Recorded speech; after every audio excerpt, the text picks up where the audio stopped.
তোমরাই বলো, এই রকম চিংড়ি দেখে কি আর লোভ সামলানো যায়?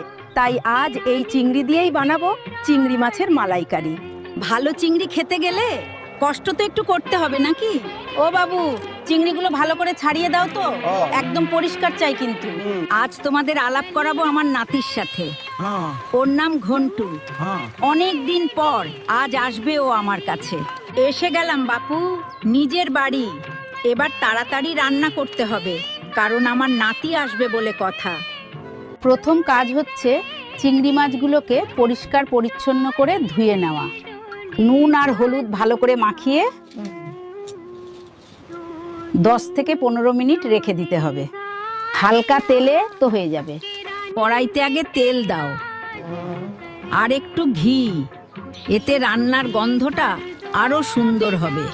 এবার গোটা গরম মশলাগুলো দিয়ে দাও। তেজপাতা, শুকনো লঙ্কা, এলাচ, লবঙ্গ, দারচিনি, এই ফোড়নেই কিন্তু আসল গন্ধটা বেরোয়। এবার পেঁয়াজের পেস্ট দিয়ে দাও। মাঝারি আঁচে ভালো করে কষাতে হবে যতক্ষণ না সোনালি রং ধরছে। এবার টমেটো পেস্ট দিয়ে দাও, স্বাদ মতো নুন আর 1 চিমটে চিনি। একটু কষিয়ে নিলে রংটা সুন্দর হয়ে যাবে। এবার নারকেলের দুধ দিয়ে দাও। এইটাই মালাইকারির আসল জাদু। এবার ভাজা চিংড়িগুলো দিয়ে দাও। আগেই হালকা ভেজে রেখেছিলাম। এবার ধীরে ধীরে নেড়ে মিশিয়ে নাও। এই নাও, মালাইকারি কমপ্লিট। এবার শুধু ঘন্টু আসলে খাবার পালা। বৃষ্টি শুরু হয়ে গেল আর ঘন্টুটা এখনো এলো না। কোথায় ছিলি সোনা আমার?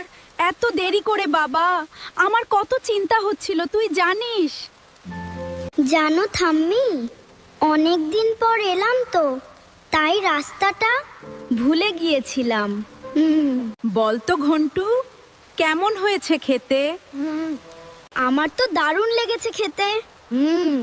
এই নাও, তোমরাও খেয়ে জানিও তোমাদের কেমন লাগলো।